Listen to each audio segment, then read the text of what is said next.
This 5-minute solution will show you how to fix Facebook notifications not working on iPhone.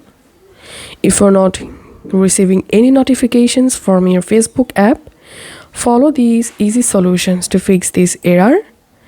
The first solution is open your iPhone control center and tap on Do Not Disturb.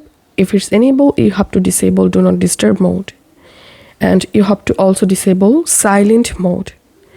Then go to settings and here tap on battery and disable low power mode, and then check the issue. The next solution is restart your iPhone. Sometimes restarting your iPhone can fix this kind of issues. So give a simple restart and then check the issue.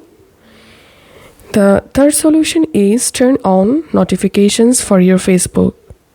Go to your iPhone settings, tap on notifications. Here, scroll down and tap on Facebook.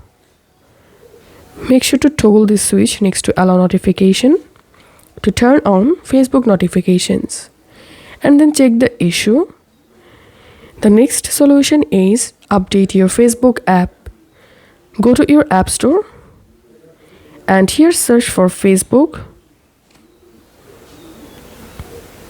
Tap on Facebook. If you see any update available, then update the Facebook app and check the issue. And the last and final solution is uninstall your Facebook app and you have to reinstall it from App Store. After following all of these solutions, hope any of the solution will fix the error. If you find this video helpful, don't forget to subscribe 5-minute solution. See you in the next video.